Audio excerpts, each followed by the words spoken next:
회자 정리라는 말이 있죠. 만나면 헤어지게 되어 있다라는 그런 뜻입니다. 사람은 누구라도 만나게 되면 언젠가는 떠나는 날도 있습니다.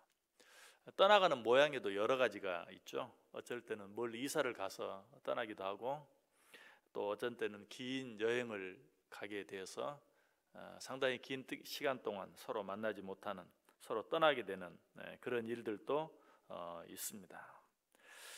그런데 이런 헤어짐, 이런 떠남은 다시 만날 기약이 있잖아요.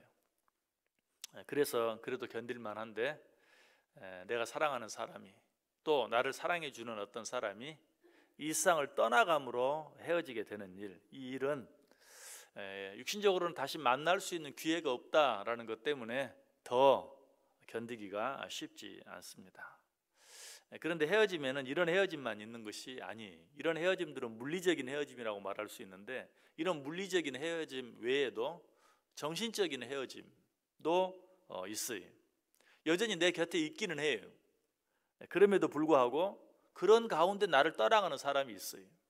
어떻게 떠나가죠? 이제는 내 곁에 있으면서 나를 사랑하고 나를 아껴주고, 그런데 이제는 내 곁에 있기는 한데 나를 사랑해주지 않는 것이죠. 반대로 나를 미워하는, 사랑하던 자리에서 떠나서 나를 미워함으로 나를 떠나가는 그런 일들이 있어요. 어쩌면 이 떠남이 육신적으로 이 세상을 떠나서 다시 만날 수 없게 된 그것으로 인해서 내가 슬프고 서운한 것보다도 더 나를 아프게 하는 경우도 있어요. 이 세상을 떠나가서 만날 수 없는 것, 서운하긴 하죠. 슬프긴 하죠. 그러나 그러면서도 다 그런 것인데 하는 것으로 받아들일 수 있고, 시간이 지나가면 잊어져요. 그러나 여전히 육신적으로는 내 곁에 있으면서도 나를 더 이상 사랑하지 아니하고 나를 미워함으로 말미암아 나를 떠나갈 때는 참 견디기가 쉽지 않다는 것이. 자, 이런 여러 가지 떠남, 이런 여러 가지 헤어짐들을 통해서 우리가 분명히 알 수 있는, 알아야 되는 한 가지 사실이 있죠.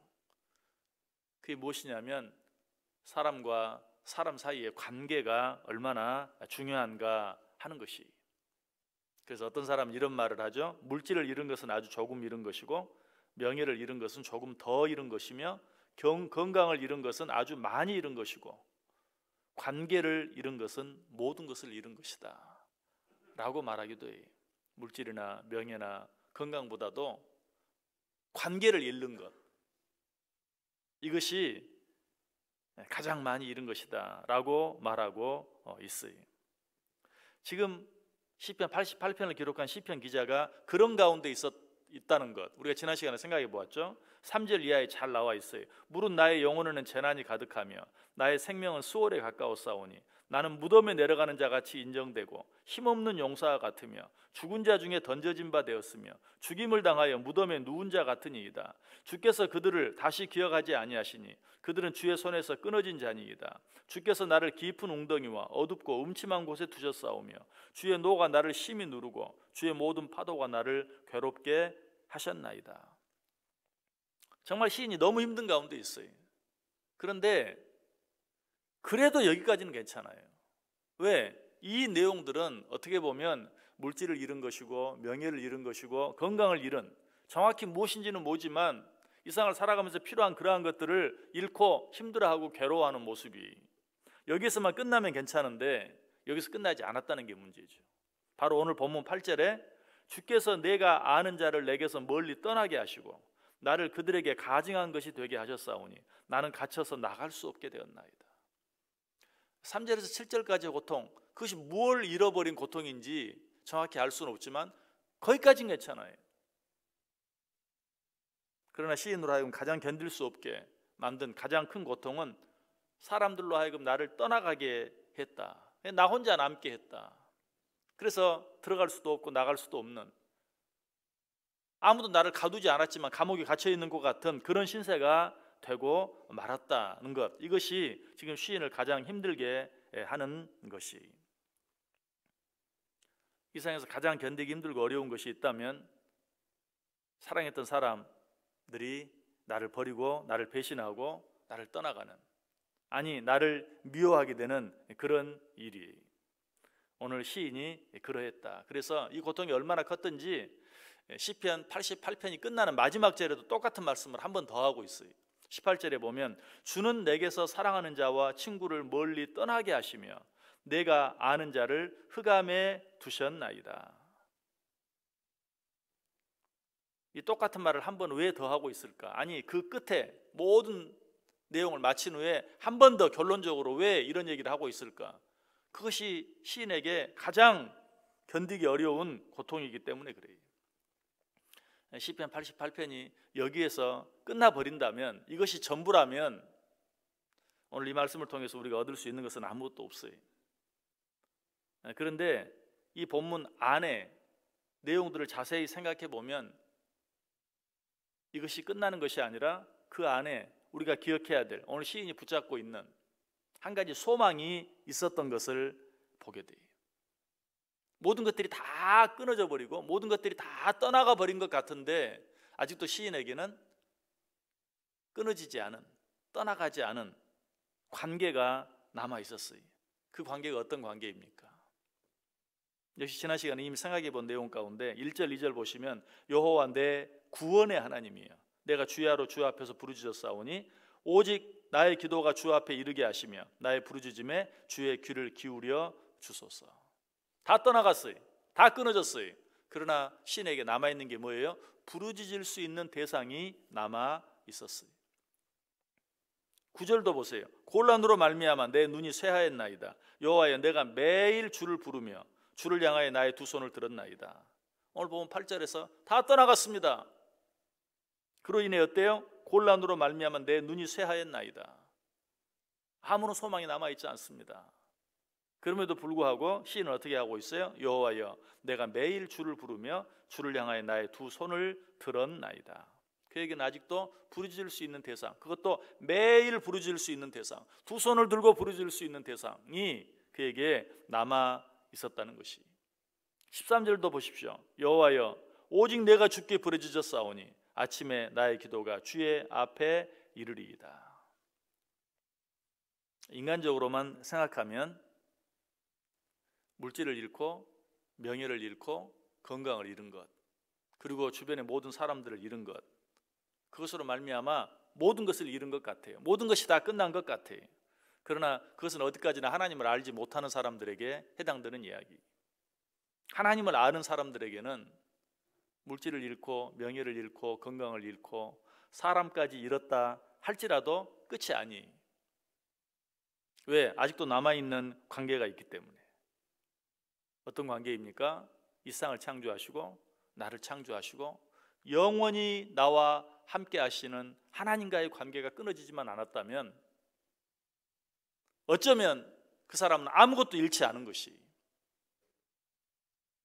아까 뭐라고 말했어요? 물질을 잃은 것은 아주 조금 잃은 것이다. 명예를 잃은 것은 그보다 조금 더 잃은 것이다. 건강을 잃은 것은 아주 많이 잃은 것이다. 관계를 잃은 것은 다 잃은 것이다. 그러나 하나님을 믿는 자들에게는 그렇지 않아요. 하나님과의 관계를 잃지 않았다면 아무것도 잃지 않은 것이다. 설령 물질을 잃었다 할지라도, 명예를 잃었다 할지라도, 건강을 잃었다 할지라도, 주변의 사람을 잃었다 할지라도 하나님을 잃지 않았다면 그 사람은 아무것도 잃지 않았다. 왜? 하나님은 우리의 모든 것이 되시기 때문에. 하나님은 모든 것을 하실 수 있기 때문에 그래. 이 세상에 있는 모든 것들은 다 변해. 그리고 끝까지 나를 사랑해 준다 할지라도 결국은 떠날 수밖에 없어요. 결국은 떠나게 돼 있어요. 우리는 그 시간을 준비해야 돼요. 우리를 떠나지 않을 것은 아무것도 없어요. 그 사람이 떠나지 않으면 내가 떠나게 돼 있어요. 우리는 그런 것들을 생각할 것이 아니라 영원히 나를 떠나지 아니할, 영원히 나와 함께할 분이 어떤 분인지, 그 관계가 어떤 관계인지를 알고 그것을 붙잡을 수 있어야 돼요. 영원히 나와 함께하고 영원히 나를 떠나지 아니할 분은 영원토록 변함이 없으신 하나님 한 분뿐이에요.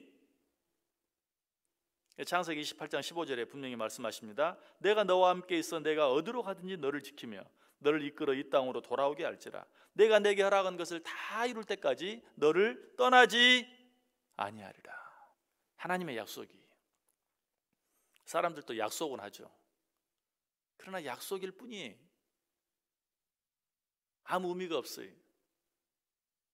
부부가 결혼을 하면서 약속을 합니다. 서약을 합니다. 평생을 사랑하며 살겠습니다. 물론 평생을 사랑하며 살 수 있어요. 그러나 어때요? 결국은 떠나게 돼요. 결국은 떠날 수밖에 없어요. 그러나 우리 하나님 분명히 말해요.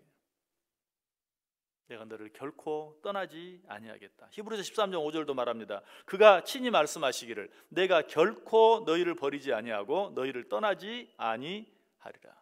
이사야 41장 10절도 말합니다. 두려워하지 말라 내가 너와 함께함이라. 놀라지 말라 나는 내 하나님이 됨이라. 내가 너를 굳세게 하리라. 참으로 너를 도와주리라. 참으로 나의 의로운 오른손으로 너를 붙들리라.